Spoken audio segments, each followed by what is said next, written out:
आज বৃহস্পতিবার আর বৃহস্পতিবার মানেই মা লক্ষ্মীর বার। বলা হয় বৃহস্পতিবার মা লক্ষ্মীর ভক্তি ভরে পুজো করলে ভক্ত জীবনে অর্থের সঙ্গে সঙ্গে মান সম্মান যশ প্রতিপত্তি সব লাভ করতে পারে। সঙ্গে ভক্তের সংসারে আসে সুখ শান্তি এবং সৌভাগ্য। আজ যারা বাড়িতে মা লক্ষ্মীর পুজো করছে তারা আজকের আমাদের এই ভিডিওতে দেওয়া মা লক্ষ্মীর মন্ত্রটি 108 বার পাঠ বা শ্রবণ অবশ্যই করবে। আর যারা কোনো কারণে আজ মা লক্ষ্মীর পুজো করতে পারছেন না তারাও আজ যদি লক্ষ্মীনারায়ণের উদ্দেশ্যে একটি ঘিয়ের প্রদীপ প্রজ্বলিত করে আর সারাটি দিনের মধ্যে যে কোনো সময় মা লক্ষ্মীর এই মন্ত্রটি মাত্র 108 বার শ্রবণ করতে পারে তাহলেই মা লক্ষ্মীর কৃপা আপনারা সহজেই লাভ করতে পারবেন। আসুন বন্ধুরা, আর কথা না বাড়িয়ে আমরা এবার শ্রবণ করি মা লক্ষ্মীর সেই শক্তিশালী মন্ত্রটি। ওং শ্রীম হ্রিম ক্লিম শ্রী সিদ্ধলক্ষ্মী নমঃ। ওং শ্রীম হ্রিম ক্লিম শ্রী সিদ্ধলক্ষ্মী নমঃ। ওং শ্রীম হ্রিম ক্লিম শ্রী সিদ্ধলক্ষ্মী নমঃ। ওং শ্রীম হ্রিম ক্লিম শ্রী সিদ্ধলক্ষ্মী নমঃ। ওং শ্রীম হ্রিম ক্লিম শ্রী সিদ্ধলক্ষ্মী নমঃ। ওং শ্রীম হ্রিম ক্লিম শ্রী সিদ্ধলক্ষ্মী নমঃ।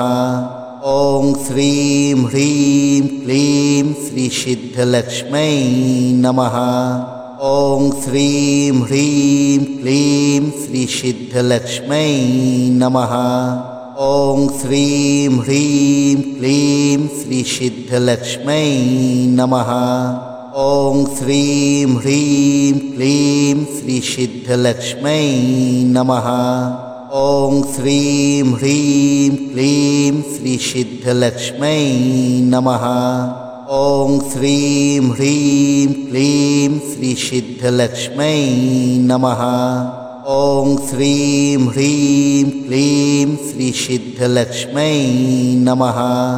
ওং শ্রীম হ্রিম ক্লিম শ্রী সিদ্ধলক্ষ্মী নমঃ। ওং শ্রীম হ্রিম ক্লিম শ্রী সিদ্ধলক্ষ্মী নমঃ। ওং শ্রীম হ্রিম ক্লিম শ্রী সিদ্ধলক্ষ্মী নমঃ। ওং শ্রীম হ্রিম ক্লিম শ্রী সিদ্ধলক্ষ্মী নমঃ। ওং শ্রীম হ্রিম ক্লিম শ্রী সিদ্ধলক্ষ্মী নমঃ। ওং শ্রীম হ্রিম ক্লিম শ্রী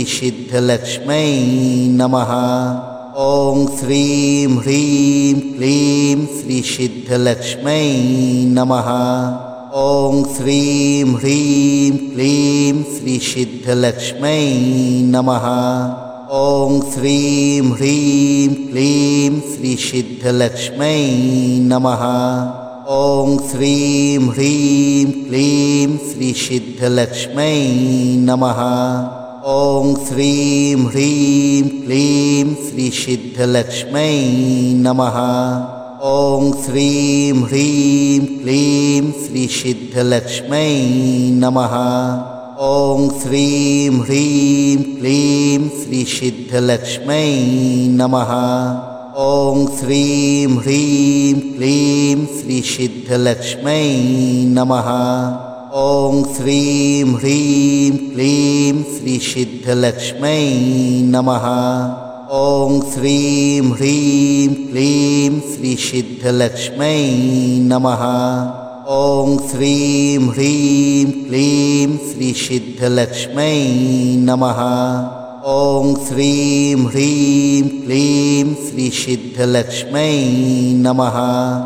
ওং শ্রীম হ্রিম ক্লিম শ্রী সিদ্ধলক্ষ্মী নমঃ। ওং শ্রীম হ্রিম ক্লিম শ্রী সিদ্ধলক্ষ্মী নমঃ।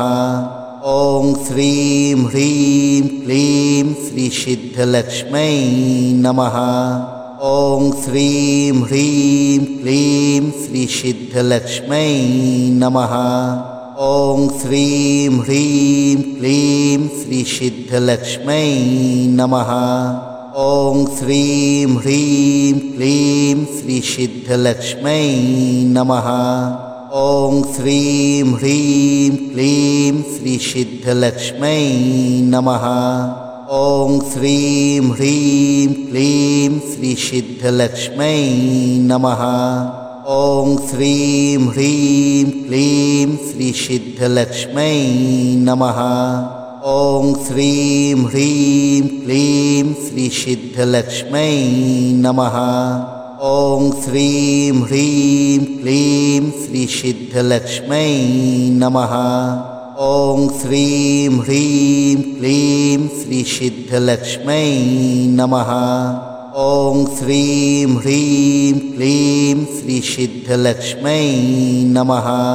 ॐ श्रीं ह्रीं क्लीं श्रीसिद्धलक्ष्मै नमः।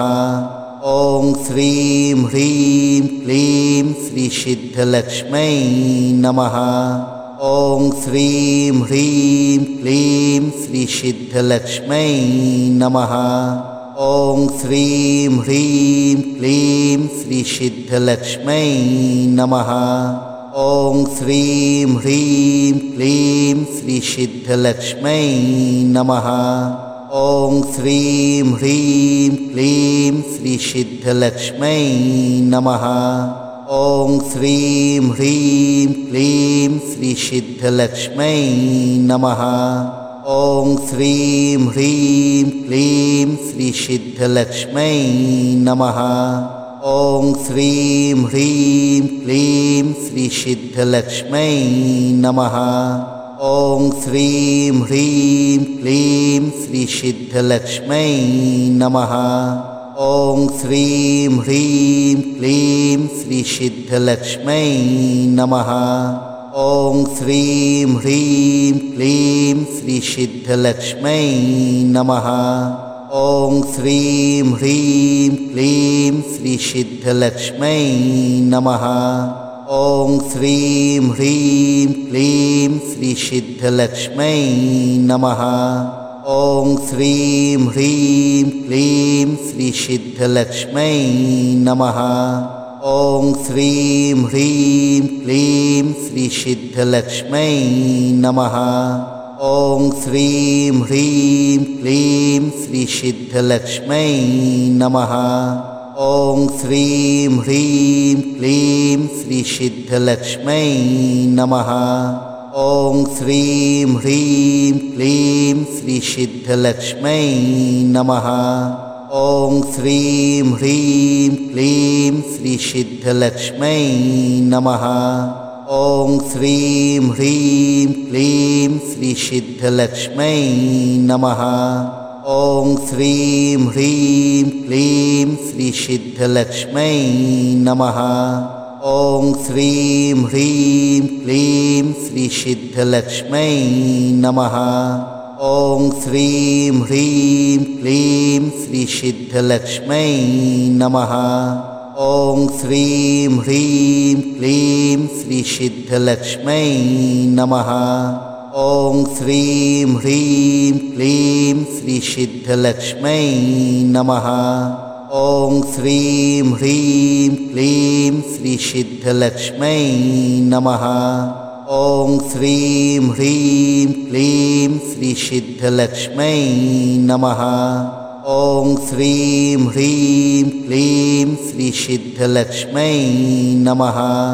ॐ श्रीं ह्रीं क्लीं श्रीसिद्धलक्ष्मै नमः। ॐ श्रीं ह्रीं क्लीं श्रीसिद्धलक्ष्मै नमः। ॐ श्रीं ह्रीं क्लीं श्रीसिद्धलक्ष्मै नमः। ॐ श्रीं ह्रीं क्लीं श्रीसिद्धलक्ष्मै नमः।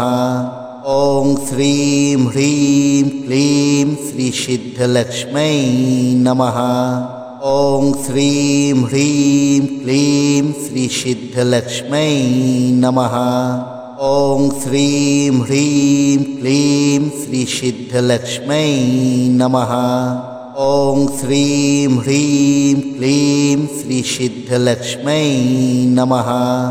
ॐ श्रीं ह्रीं क्लीं श्रीसिद्धलक्ष्मै नमः। ॐ श्रीं ह्रीं क्लीं श्रीसिद्धलक्ष्मै नमः। ॐ श्रीं ह्रीं क्लीं श्रीसिद्धलक्ष्मै नमः। ॐ श्रीं ह्रीं क्लीं श्रीसिद्धलक्ष्मै नमः। ॐ श्रीं ह्रीं क्लीं श्रीसिद्धलक्ष्मै नमः। ॐ श्रीं ह्रीं क्लीं श्रीसिद्धलक्ष्मै नमः। ॐ श्रीं ह्रीं क्लीं श्रीसिद्धलक्ष्मै नमः। ॐ श्रीं ह्रीं क्लीं श्रीसिद्धलक्ष्मै नमः। ॐ श्रीं ह्रीं क्लीं श्रीसिद्धलक्ष्मै नमः। ॐ श्रीं ह्रीं क्लीं श्रीसिद्धलक्ष्मै नमः। ॐ श्रीं ह्रीं क्लीं श्रीसिद्धलक्ष्मै नमः। ॐ श्रीं ह्रीं क्लीं श्रीसिद्धलक्ष्मै नमः। ॐ श्रीं ह्रीं क्लीं श्रीसिद्धलक्ष्मै नमः। ॐ श्रीं ह्रीं क्लीं श्रीसिद्धलक्ष्मै नमः। ॐ श्रीं ह्रीं क्लीं श्रीसिद्धलक्ष्मै नमः। ॐ श्रीं ह्रीं क्लीं श्रीसिद्धलक्ष्मै नमः। ॐ श्रीं ह्रीं क्लीं श्रीसिद्धलक्ष्मै नमः।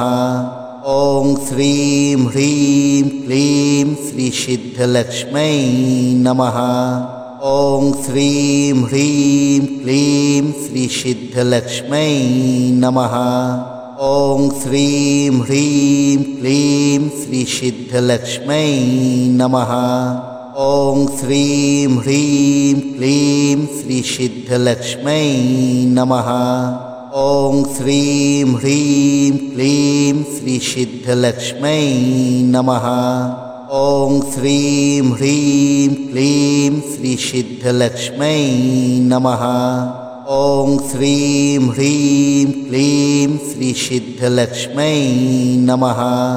ॐ श्रीं ह्रीं क्लीं श्रीसिद्धलक्ष्मै नमः।